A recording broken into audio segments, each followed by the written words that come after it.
আবু সাইদ খুদরি কন্যা সন্তানের ব্যাপারে রাসূল সাল্লাল্লাহু আলাইহি সাল্লামের যে কন্যা সন্তানের ব্যাপারে যে মর্যাদার কথা বলেছিলেন, আমি একটু স্মরণ করিয়ে দিই। সেটি হলো আল্লাহ হাবিব বলছেন যে কোনো ব্যক্তি যদি কোনো কন্যা সন্তানকে সুন্দর করে লালন পালন করে এবং তাকে সুন্দর তালিম দেয়, শিক্ষা দেয়, এবং শেষ দিকে এসে সে যখন অ্যাডাল্ট হবে, একজন অত্যন্ত ভদ্র মুমিনের কাছে যদি পাত্রস্থ করতে পারে, তাহলে তার জান্নাত হবে আমার পাশের জান্নাত। সুবহানাল্লাহ।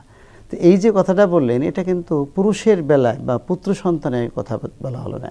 একজন সাহাবী জিজ্ঞেস করলেন, এই বিষয়ে যদি আপনি বলতেন।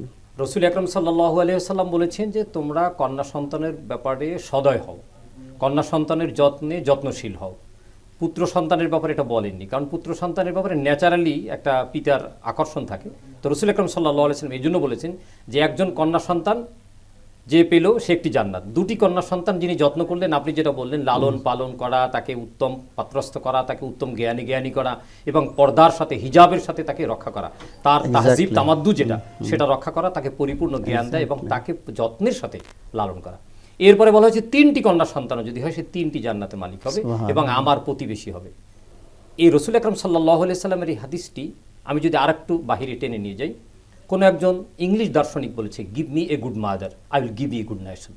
আপনি যদি নারীর কোনো রকম মূল্যায়ন কম করেন, সে আপনার মেয়ে হোক, আপনার স্ত্রী হোক, অথবা মা হোক, প্রথমে আমার মেয়ে তো হবে না, আগে তো আমার মা হবে, অথবা আমার স্ত্রী হবে, অথবা আমার কন্যা হবে, একজন হবেই, সে কোনো একটা পরিবারের কেউ না, না হলে হয় মেয়ে হবে, না হলে আরেকটা পরিবারের বউ হবে, না হলে আমার মা হবে। তো তিনজনই সে কোথাও না কোথাও আছে। মা আরসালনাকা রাহমাতাল লিল আলামিন, আল্লাহ বলছেন ওয়ামা আরসালনাকা রাহমাতাল লিল আলামিন।